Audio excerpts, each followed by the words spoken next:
estar orando, colocando diante de Deus. O Senhor já está falando desde o momento que nós adentramos este lugar. O Espírito Santo está ministrando aos nossos corações. E eu creio que o Senhor falará muito mais ainda através da Viviane. Oh, Senhor, Tu és maravilhoso, Pai. Nós Te adoramos, Senhor, pela Tua presença neste lugar. Te adoramos que Tu és um Deus santo, justo, compassivo, Pai. Te louvamos e Te damos graças, Senhor, pela Tua palavra que é viva, Senhor, que é eficaz, Senhor, que é mais cortante que uma faca de 2 gumes, a ponto de dividir a alma e espírito e penetrar no mais íntimo do nosso coração. E nesta hora, Senhor, usa a Tua serva, Senhor. Ó Deus, que ela seja um instrumento, Senhor, para a Tua honra e para a Tua glória. Que ela tenha poder e autoridade no nome do Senhor Jesus para ministrar a Tua palavra. E que a Tua palavra seja uma flecha certeira em nossos corações. Para que o Teu nome, Senhor, seja glorificado e a Tua igreja edificada, Senhor, em nome de Jesus. Amém.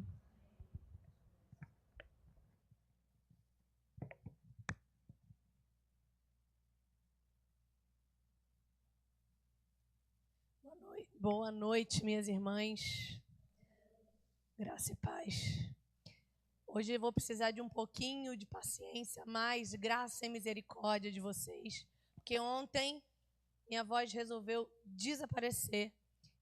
Você está me ouvindo, já é um milagre, já é sinal de que o Senhor quer mesmo que eu esteja aqui hoje falando com vocês, porque ontem eu não conseguia ser entendida pelo meu marido em casa. Ele gostou, né? Porque daí a casa ficou em silêncio.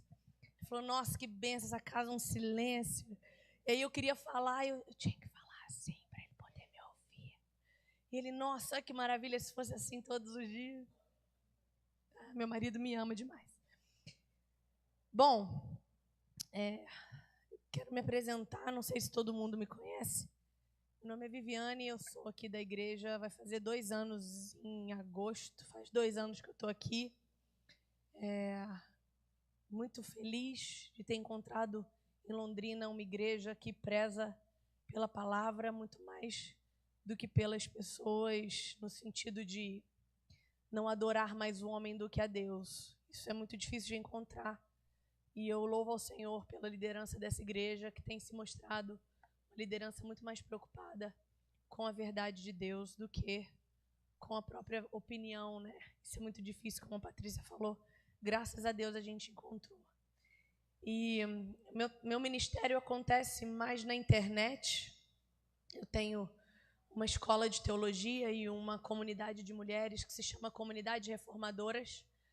E já faz 2 anos, agora em agosto, faz 2 anos que eu tenho essa galerinha aí sob a minha liderança online, né? Cada uma nas suas igrejas. Uma das minhas regras é, para andar comigo tem que ter igreja, porque eu vou tocar em algumas feridas que eu não vou estar lá para abraçar, para chorar junto, para acolher, para cuidar. E tem feridas que só são saradas com um belo abraço, com um beijo na bochecha e uma oração de mão dada, né? Então, em agosto agora, inclusive dia 3, a gente vai fazer o nosso primeiro evento presencial. Vão vir cerca de 60 mulheres de todo o país para cá, para a nossa igreja, para celebrar esses 2 anos de aniversário desse trabalho aí de ensino teológico que eu faço. Domingo de EBD também, de vez em quando, o pastor me dá o privilégio de estar aqui conduzindo o estudo da turma dos adultos, enfim. Sou esposa, não sou mãe, mas o Senhor tem sido bom. Eu sou madrinha de umas crianças por aí, isso é bom.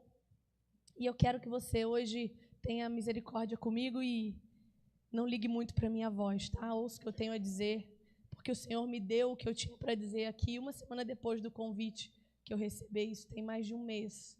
Então o Senhor quer mesmo falar o que eu tenho para dizer hoje. Abra comigo em 2º livro de Reis, capítulo 4. Primeira vez que eu li sobre essa mulher, bom, eu já tinha lido antes, mas existem alguns textos da Bíblia que a gente lê de novo e acha que é a primeira vez, não é assim com vocês?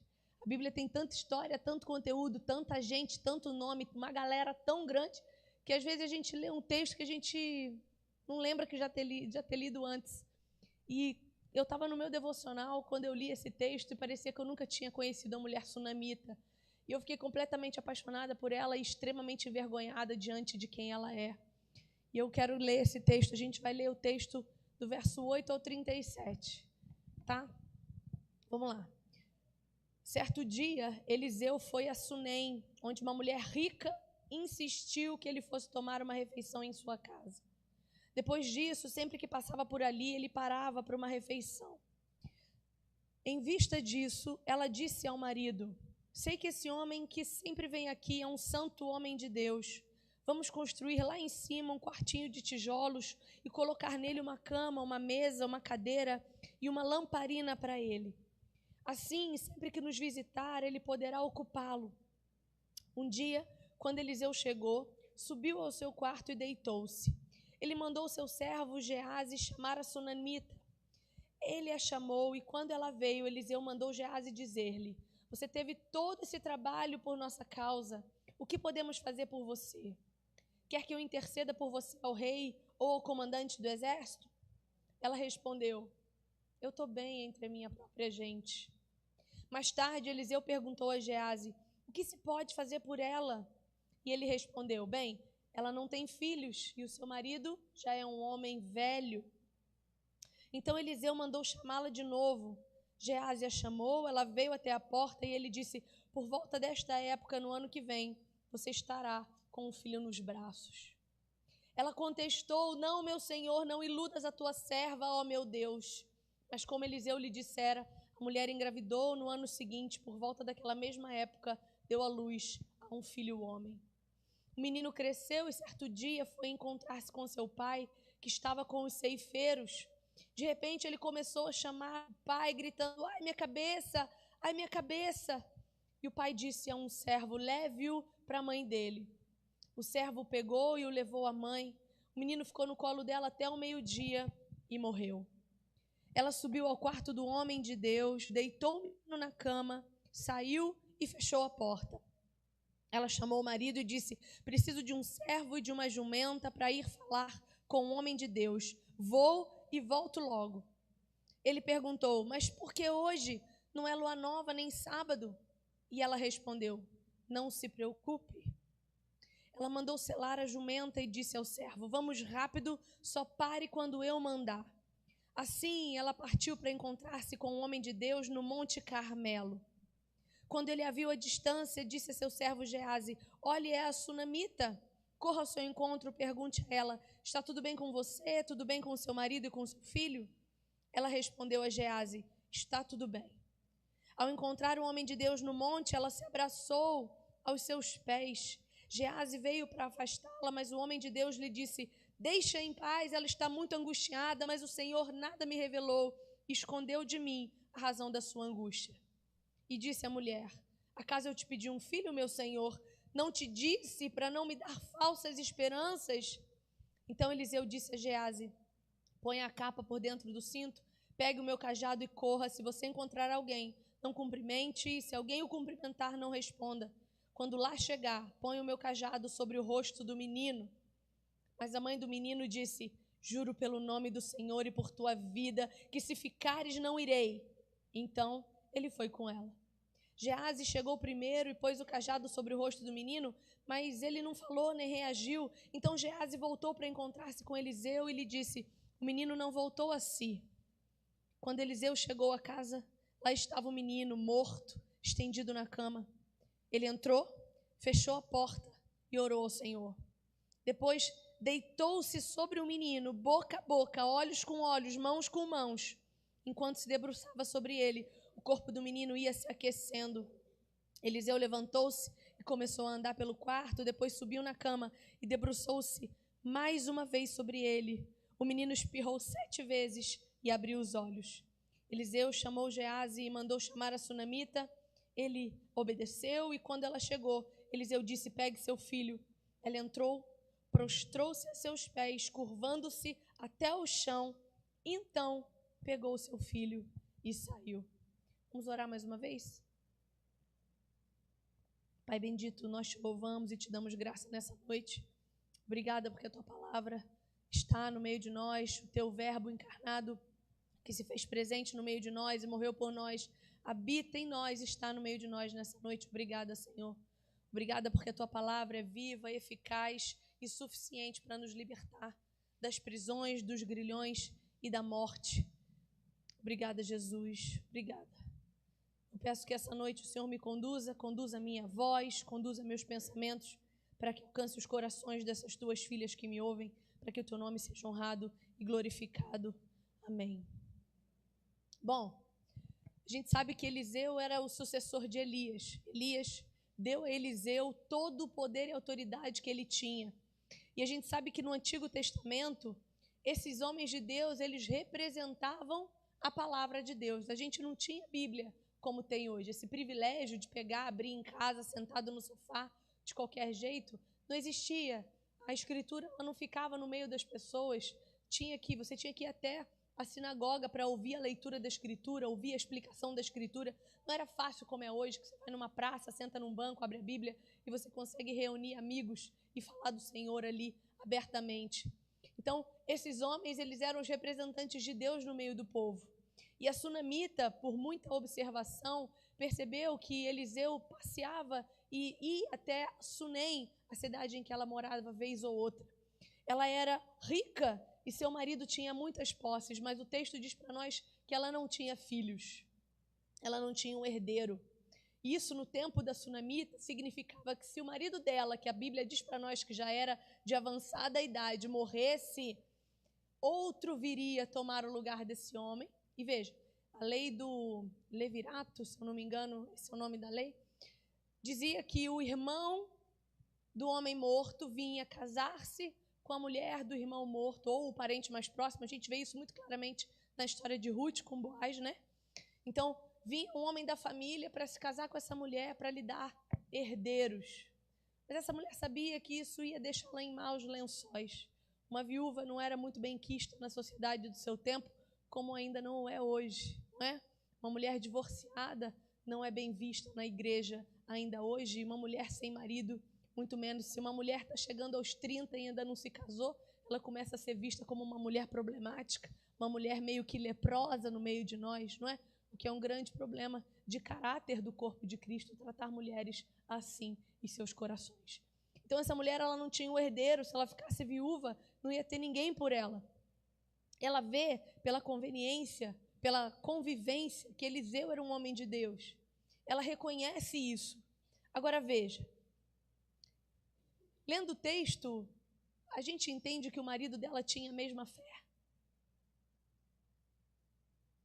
Esse homem temia o Senhor como ela, ele queria estar com Eliseu como ela, ele queria sentar aos pés de Eliseu e ouvir o que Eliseu tinha para ensinar como ela. Então a gente está falando aqui de uma mulher que teme ao Senhor, casada com um homem que não teme, o que é a realidade de muitas de nós.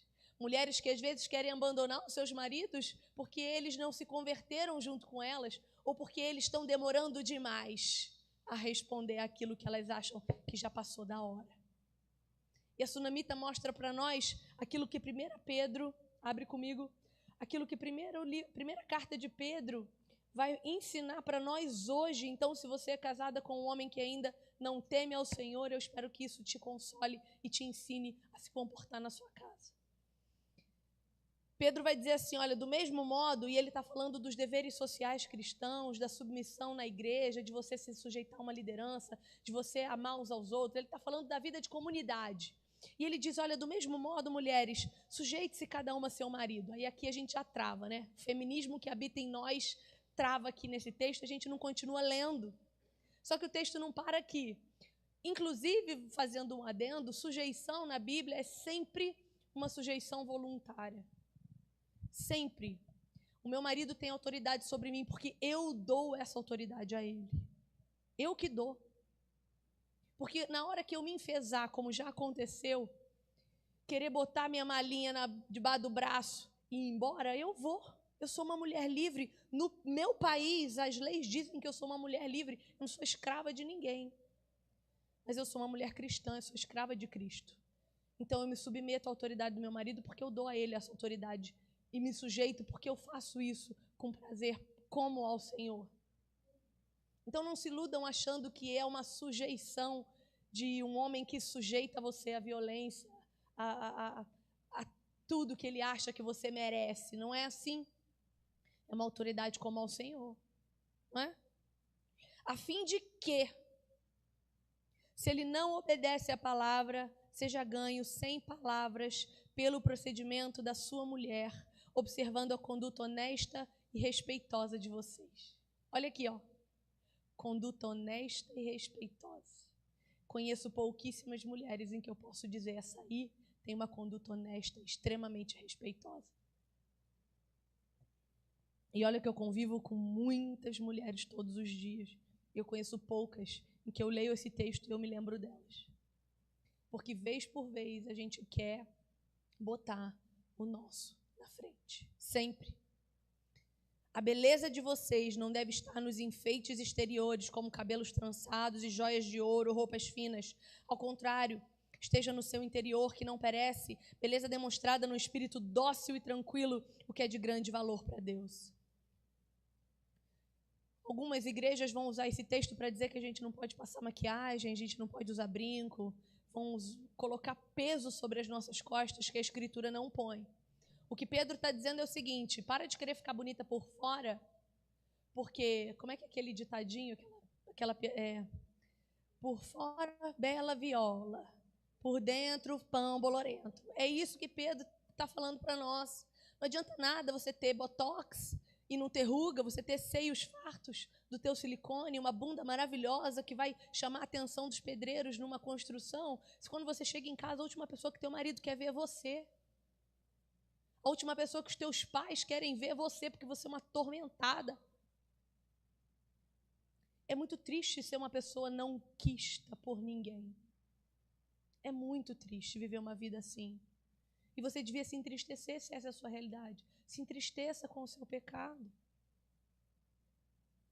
E Pedro diz para nós que nós devemos ser conhecidas pelo nosso espírito dócil e tranquilo. A palavra dócil aqui, o original dela remete a um cavalo que foi domesticado. Agora pense, calma, antes de você ficar brava comigo. Não estou chamando você de égua, não, embora muitas vezes nós agimos assim, como éguas desembestadas. Mas o que Pedro está querendo dizer é o seguinte: sabe um cavalo, sabe esses cavalos lindos, enormes, poderosos, cavalos de guerra, potentes, cheios de força, que você teme até chegar perto, porque se ele der um coice, você voa longe, ele te quebra no meio. Imagina esse cavalo selvagem. A força dele é absolutamente inútil. Ela não é direcionada, ela não serve para puxar uma carroça, ela não serve para levar um homem, ela não serve nem para dar um galope bonito e você poder contemplar aquela beleza estonteante de um cavalo de raça. E Pedro está dizendo, nós devemos ser como esses cavalos quando são domados, em que toda a sua força, toda a sua potência está totalmente direcionado para um objetivo. Quando você coloca um cavalo poderoso para carregar um peso, gente, não sei vocês, mas cavalo aguentam, que eu saiba, cavalo aguenta toneladas, sem sofrimento. Aguentar um homem de 120 quilos no lombo, por quê? Porque todo o seu potencial está firmado num objetivo, que é carregar. Ou galopar. Então Pedro está dizendo, façam com que a força de vocês seja dócil, seja focada, seja glorificar o Senhor, seja louvar a Deus, seja amar. 1 Coríntios 13, se você não tiver amor, de nada vale toda a sua potência, todo o seu empoderamento feminino, esse lixo feminista que as mulheres colocaram nos seus corações. Você não precisa ser uma mulher empoderada, você precisa ser uma mulher apoderada pelo Espírito. Sua força sem o domínio do Espírito Santo é uma força selvagem que não serve para nada. Você vai virar uma mulher sozinha, cheia de bicho, abandonada numa casa que ninguém suporta visitar. Conhecem a história de mulheres que morreram e só foram sentir sua falta quando o vizinho sentiu o cheiro dentro do apartamento? Eu conheço histórias assim, de mulheres que os parentes não querem ligar nem para saber se está viva ou morta, porque são pessoas insuportáveis. Dóceis e tranquilas, é o que Pedro diz para nós. E o que eu menos vejo é mulher tranquila. que fala com passividade, que sabe o que está falando, que ouve mais do que fala, né? A gente tem esse sério problema de falar mais do que a boca. E a gente tem duas orelhas e uma boca só. Mas a gente fala o triplo do que a gente escuta. Eu tenho um jargão com minhas alunas, não se escandalizem não, mas eu mando elas calar a boca delas. Elas dizem que elas escutam a minha voz dentro de casa, às vezes, quando elas querem falar uma besteira pro marido, elas me escutam mandando, cala a boca, mulher! Cala essa boca maldita que só sai língua ferina de dentro de você, porque a Bíblia diz que quem não controla a boca, quem não controla a língua, não controla nada, nem o próprio corpo, não controla a cabeça, o pensamento, não controla as emoções, não controla nada. Você tem controlado a sua língua, que mais amaldiçoa do que abençoa, que mais reclama do que bendiz ao Senhor. Mulheres resmungonas são insuportáveis. E eu quero que você tenha essa consciência hoje. Também, como foi dito, eu também não vim trazer uma palavra muito gostosa de ouvir, não. Geralmente eu nunca trago. Agora veja, essa mulher, a sunamita, ela convenceu o seu marido a construir um puxadinho para o servo de Deus. Você se imagina pedindo isso para o seu marido? Ô bem, então, deixa eu te falar. Sabe o Senhor a quem eu temo? Ele tem um profeta. E esse profeta não tem onde ficar quando ele vem na nossa cidade. Vamos construir uma edícula para ele e não só para ele, para o discípulo dele. Porque ficavam os dois lá. Que tipo de mulher é essa que convence o marido a construir uma casa para outro homem no seu terreno? Que tipo de mulher cujo marido confia nela ao ponto de saber que ela teme mais ao Senhor do que a ele? Um marido que, se a mulher sair de casa para visitar uma amiga e demorar para chegar, vai ficar desesperado, querendo saber se ela está em outro lugar, com outra pessoa, fazendo não sei o quê. Todo casamento cristão devia ser pautado em confiança, porque a gente devia temer mais a Deus do que nosso próprio marido. Mas nem sempre é assim. Com ela é. E outra coisa que ela mostra para nós, hospitalidade. Preciso dizer aqui, publicamente, que as mulheres dessa igreja me surpreenderam, porque no evento de agosto vão vir quase 60 mulheres de fora para cá. E muitas delas não tinham condições financeiras de pagar uma hospedagem. E algumas das mulheres dessa igreja abriram as suas casas para receber mulheres que elas não fazem ideia quem são. Que estão vindo, sabe lá Deus de onde, fazer sabe lá Deus o quê, só porque eu pedi. E fiquem tranquilos, tá? Quem vai receber mulher em casa, pode deixar que eu cuido da minha mulher com rédea curta. Tá? Se aprontar na casa de vocês, quem desce chuleta depois sou eu. Vou atrás delas até o inferno, se elas forem para o inferno. Isso é hospitalidade. A gente não vê mais isso na igreja. A gente não quer receber a pessoa nem para tomar um café. Não, na minha casa eu não quero. Hospitalidade. E essa mulher só acredita na palavra que Eliseu carrega, em mais nada. É só nisso que ela crê. Ela não é nem apegada a Eliseu. Ela não fica de chamego com ele. A Bíblia não diz que ela quer sentar à mesa com ele.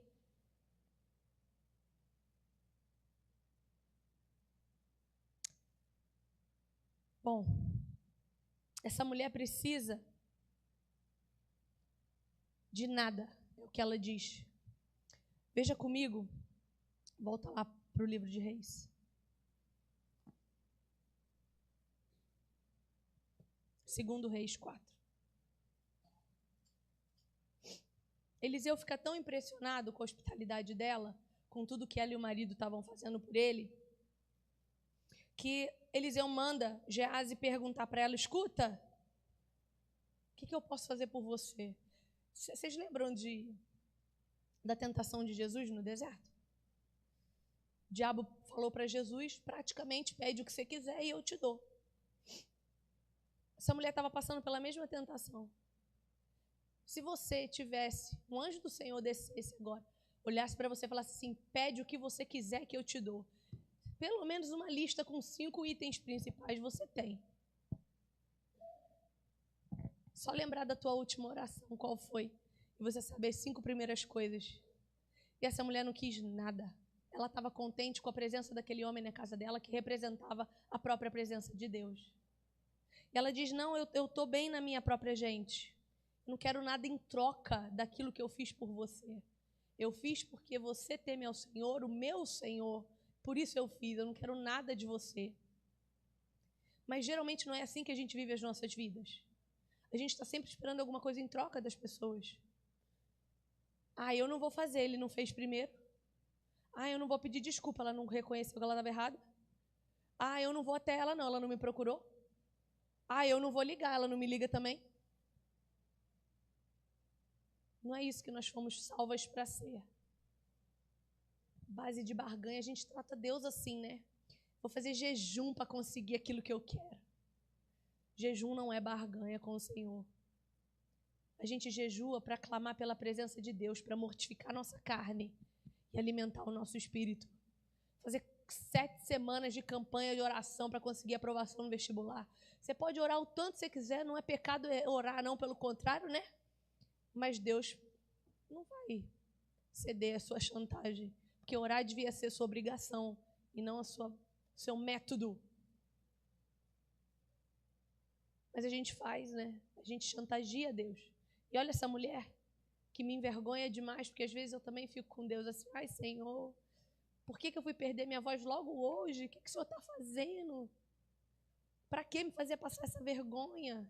De ter que obrigar essa mulherada a ficar 40 minutos me ouvindo sem voz, irritando os ouvidos dela.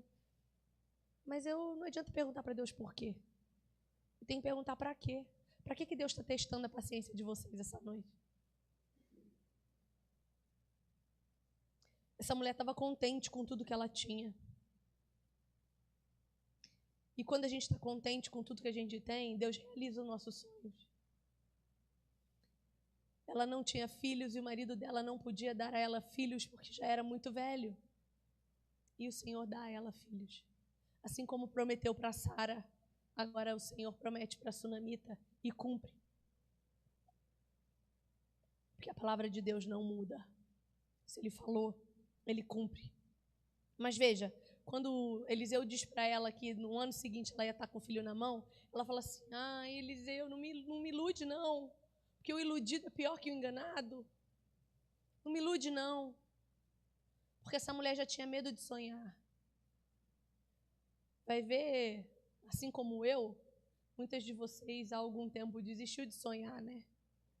Porque nada dá certo para nós mesmo. Eu fui assim a minha infância e juventude. Nada dava certo, eu nunca conseguia nada. Aí eu desisti, eu falei, deixa a vida me levar. Vamos ver o que acontece. Parei de sonhar, mas Cristo me deu novos sonhos para Ele mesmo realizar. Então não deixe de sonhar. Não faça disso um ídolo.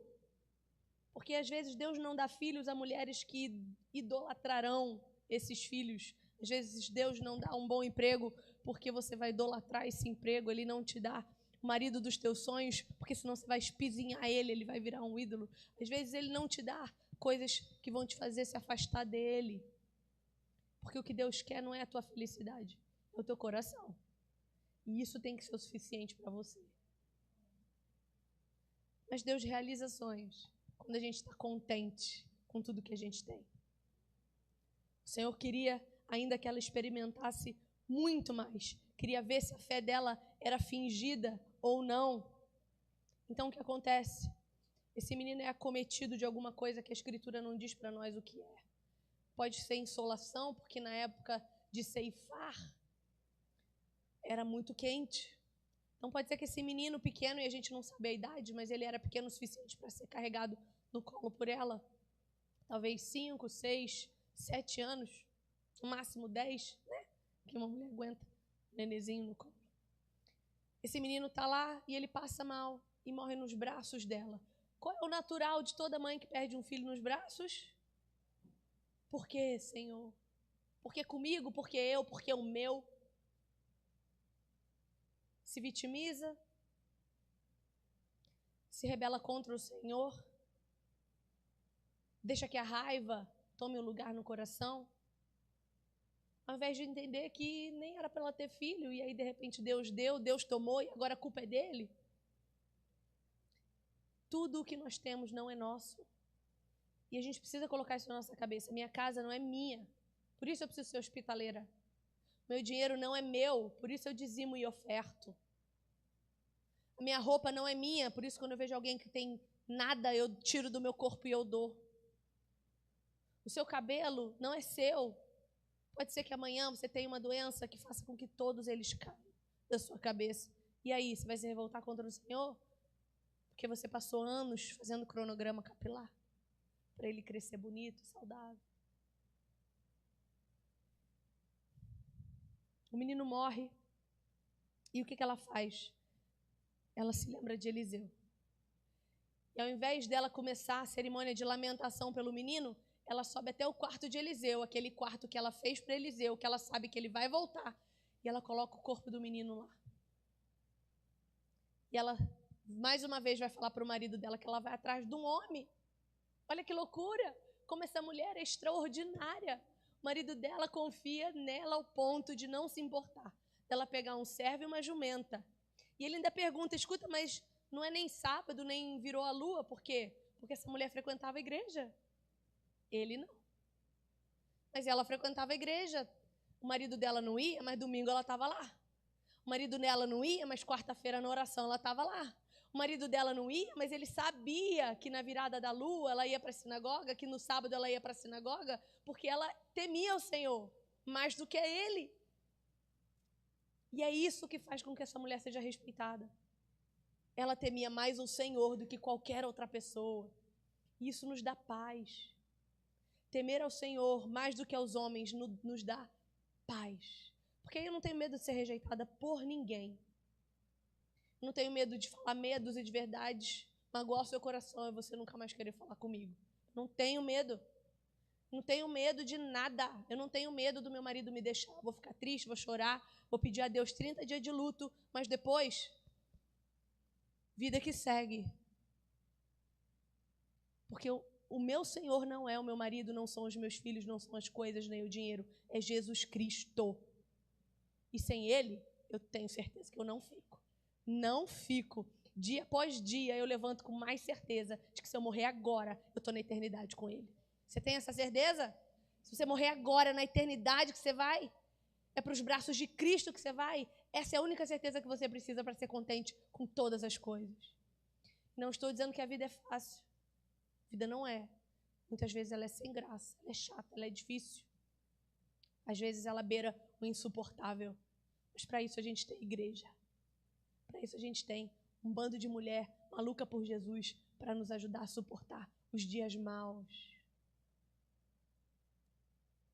E o marido deixa ela ir, sabendo quem ela era.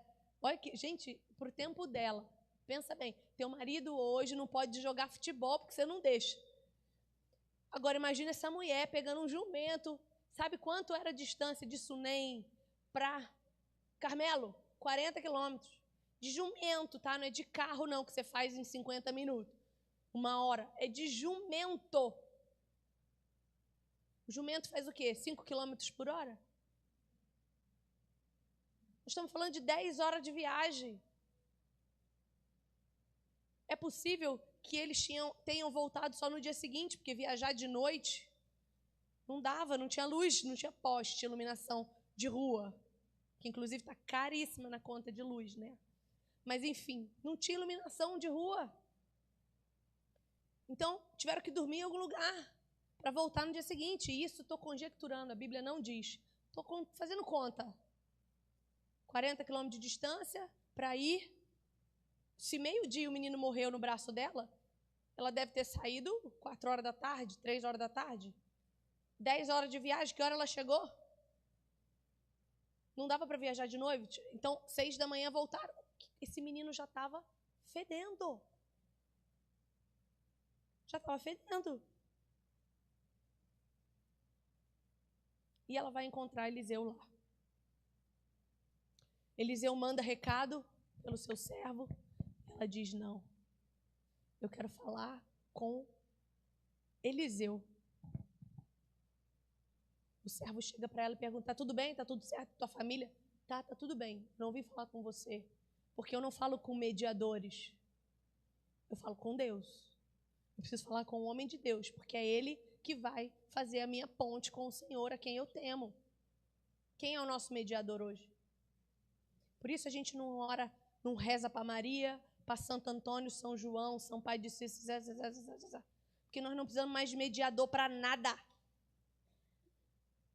Jesus Cristo é o nosso último sumo sacerdote, mediador entre Deus e os homens. Falo direto com ele. Era isso que a sunamita estava procurando. Falar direto com o homem de Deus. Então, quando você tiver alguma coisa para pedir para Deus, para de ligar para teu pai, tua mãe, teus amigos. Fala com Deus primeiro. Porque às vezes Deus tem a resposta que você precisa. Eu sou assim às vezes, não sei você, mas quando eu fico triste, eu não quero muito falar com Deus. Quando eu fico muito triste, assim, eu falo, Senhor, eu não tenho nada para te falar. O Senhor sabe que eu estou triste. Aí eu vou e ligo para a minha amiga, falo, amiga, eu estou tão chateada. Meu marido hoje não tá bom. Quero separar. Olha que loucura. O que essa menina tem para dizer para mim que Deus não pode dizer muito melhor? Porque se você vai se aconselhar com uma pessoa que não conhece o Senhor de verdade, que não teve um encontro pessoal com Jesus, o que ela vai dizer para você? Separa desses energúmenos aí, separa. Muito mais fácil. Inclusive é mais rápido divorciar do que casar.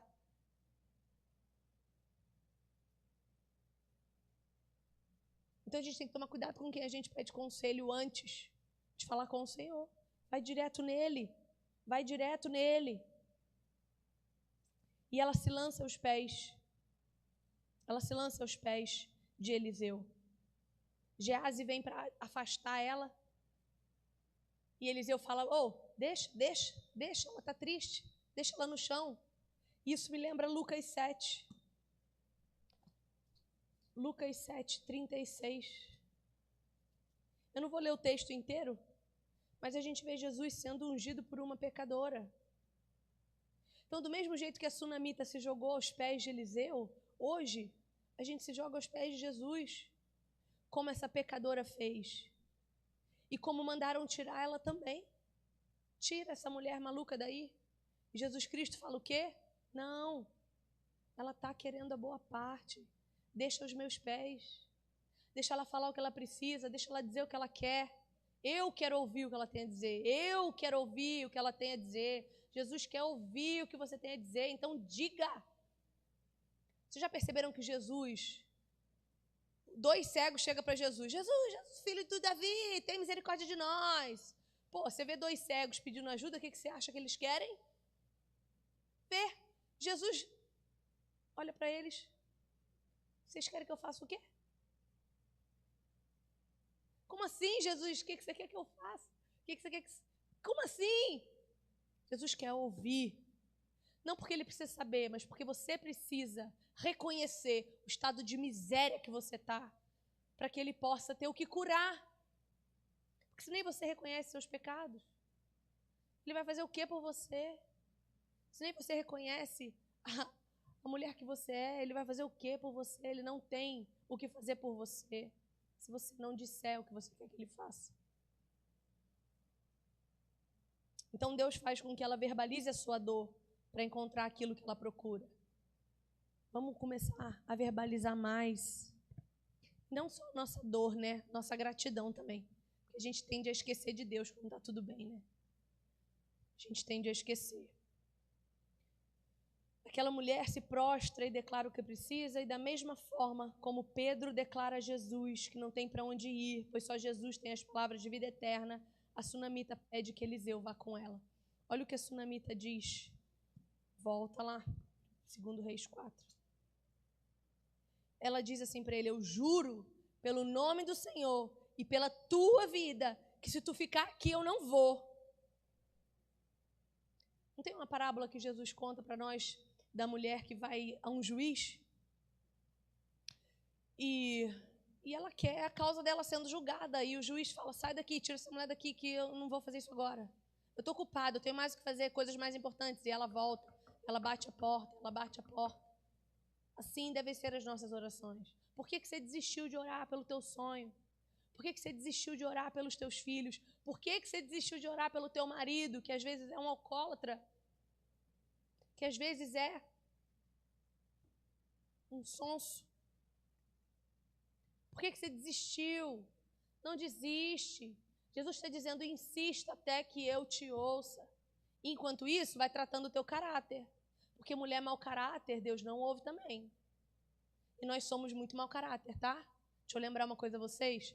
Todos caíram e estão destituídos da glória de Deus. Não é só os homens, não. Nós somos muito mau caráter. Eu não estou falando que roubar, matar. Não, estou falando de mentir, de fofocar, de invejar, de maldizer, de não ajudar, de recusar amor e misericórdia, de não se preocupar com a justiça e com o juízo. Isso é ser mau caráter também, porque isso não é um caráter aprovado por Deus. Pode ser aprovado pelos homens, mas por Deus não é. E aí eu queria... E Yasmin, põe para mim, por favor. Eu queria que vocês vissem essa foto. Esse é um quadro pintado, não me lembro por quem, mas é um quadro da era barroca que retrata Eliseu e o menino morto. Olha que coisa extraordinária. O menino já estava 2 dias assim. Eliseu não tem o menor problema em chegar suas narinas bem pertinho dele. Geralmente a gente quer se imaginar como Eliseu, né? Mas geralmente a gente é um menino morto, que já está fedendo de pecado. E aí vem Jesus Cristo, que aqui é prefigurado, é tipificado por Eliseu, e se aproxima de nós, igual ele faz em Gênesis, capítulo 2, que o Senhor cria o homem do barro. Pode deixar, tá? Deixa aí que tá bem bonito, eu gosto. Deus cria o homem com as suas próprias mãos e ele sopra nas narinas do homem o fôlego de vida. Para você soprar no nariz de alguém, você tem que fazer o quê? É de perto, não é de longe. Deus, quando cria eu e você, ele se aproxima. Em Atos 9:36, Pedro vai fazer a mesma coisa com a menina Tábita. Deus se aproxima. Jesus Cristo é uma pessoa. O Espírito Santo é uma pessoa que está aqui, ó. Sentindo o teu hálito de manhã. Ouvindo bem pertinho quando você fala. E veja, é isso que Eliseu faz. Chega bem pertinho para mostrar que vida gera vida. E quem está morto só pode ter vida por aquele que vivifica, que é Jesus Cristo. E imediatamente o que a sunamita faz? Eliseu chama ela, fala, pega teu filho. Qual seria a nossa reação natural? E abraça a criança, agarra a criança. O que ela faz? Se prostra. Ela se joga no chão, olha o texto. Quando ela chegou, Eliseu disse, pegue seu filho. Ela entrou, prostrou-se aos seus pés, curvou-se até o chão, louvou, agradeceu, adorou, glorificou, entendeu que era pelo poder da palavra que aquele homem carregava, que ela estava sendo transformada na sua vida. Depois, ela pega o filho dela. E aqui está a prova que o Senhor precisava. O filho não era um ídolo para ela. O Senhor estava no lugar certo, no coração dela. Não era o filho mais importante. Então veja, aqui a gente tem uma prefiguração de Eliseu representando a palavra. Mas João 1 vai dizer que Cristo é a própria palavra. Ele é o verbo que encarnou. Como Eliseu se achegou ao menino morto para dar a ele vida, assim Jesus Cristo faz conosco. Jesus sopra sobre nós o seu Espírito, que agora habita em nós e nos transforma. João 20, 21.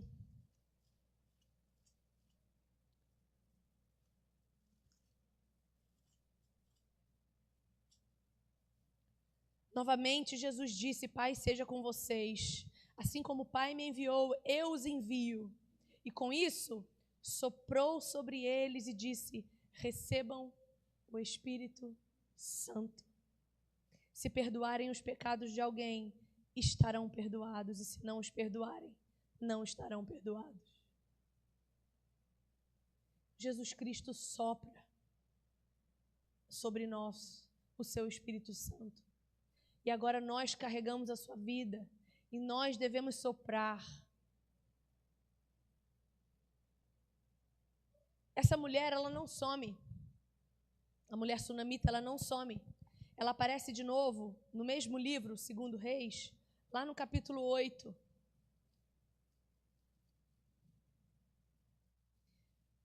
Acontece uma grande fome em Israel.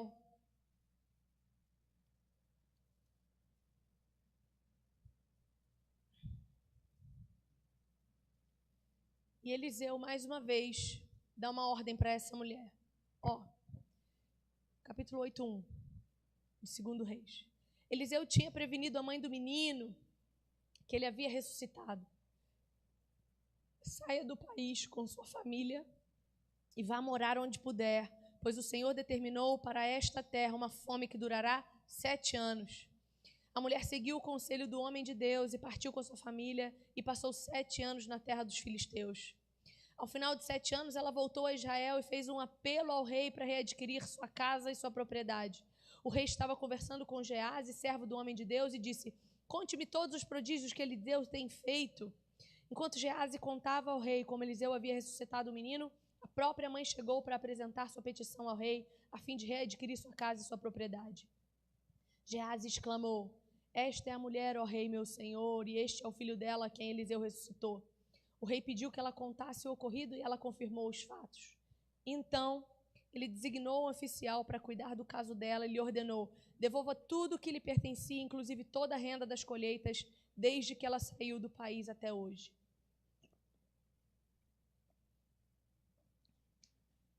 A fé inabalável dessa mulher diante da dificuldade persistiu.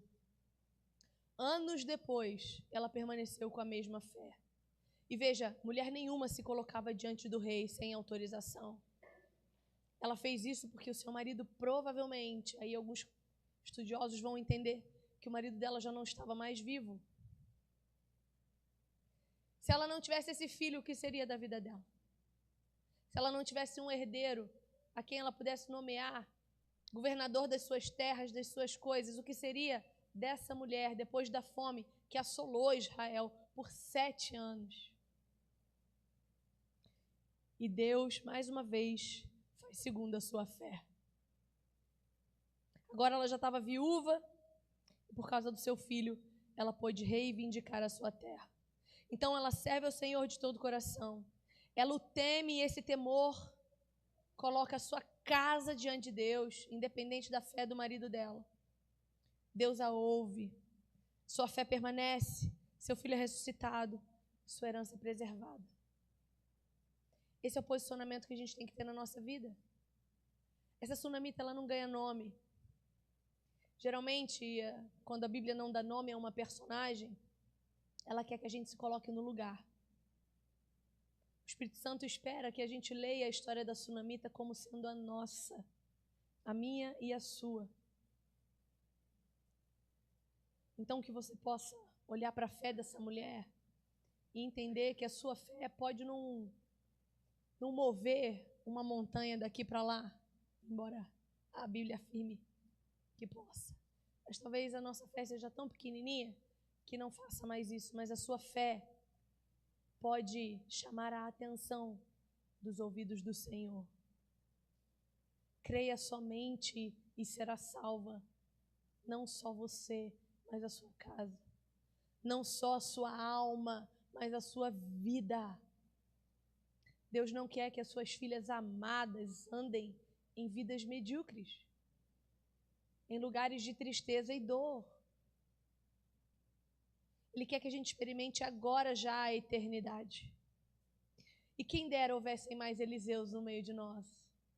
Pessoas dispostas, a entregar o seu próprio espírito em favor do outro.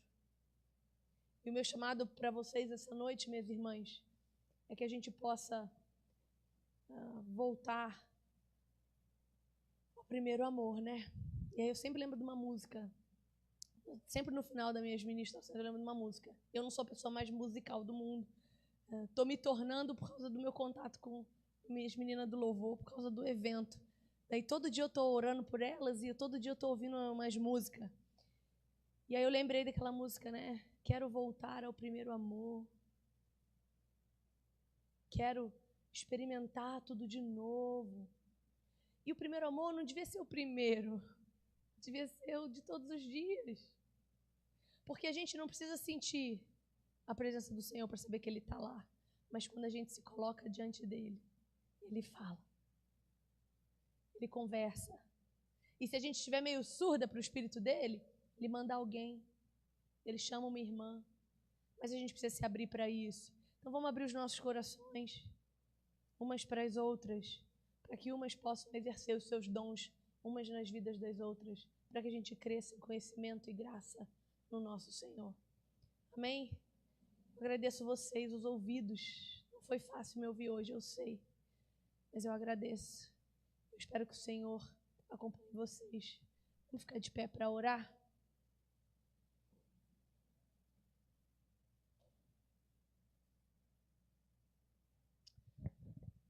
Pai bendito, como é bom ouvir a Tua voz. Como é bom Te encontrar e desfrutar da Tua santíssima palavra. Obrigada, Jesus, porque quando lemos a Escritura Te conhecemos um pouco mais, nos aproximamos um pouco mais. Obrigada, porque um dia estávamos mortas nos nossos delitos e pecados e o Senhor nos soprou as narinas.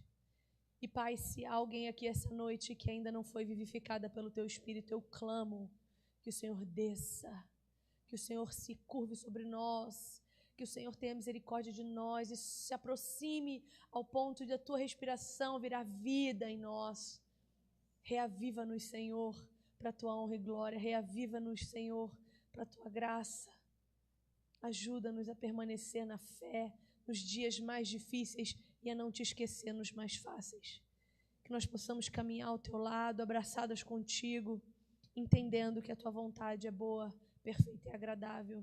E muitas vezes a Tua vontade não vai ser a mesma da nossa. Coloca nos nossos corações aquilo que o Senhor tem para nós. Anuncia-nos as Tuas promessas para que possamos caminhar na segurança da eternidade contigo. Obrigada, Jesus. Obrigada por esse rio que flui de Ti, nos atravessa. Que nós não sejamos barreiras de contenção, mas correntezas que fluem, Senhor, por essas terras que o Senhor nos deu para pisar.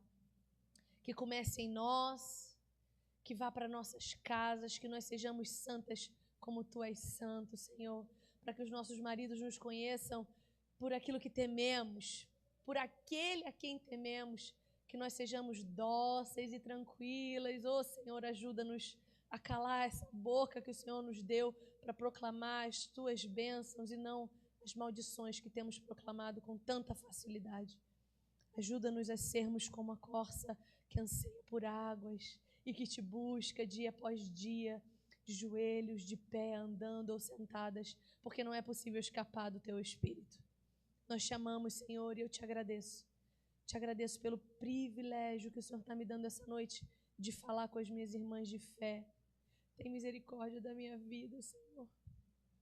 Obrigada, Pai. Obrigada por essa responsabilidade que o Senhor me atribuiu e pela Tua capacitação, sem a qual eu nada seria.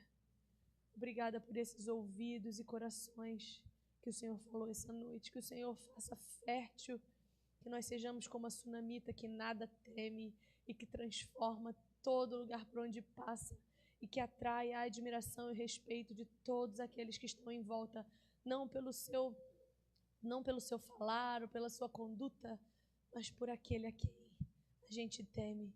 Nós chamamos, Senhor, e é por isso que nós estamos aqui orando e agradecendo pela Tua bendita salvação. Que seja assim todos os dias das nossas vidas. Eu oro agora e para sempre. Amém. Amém.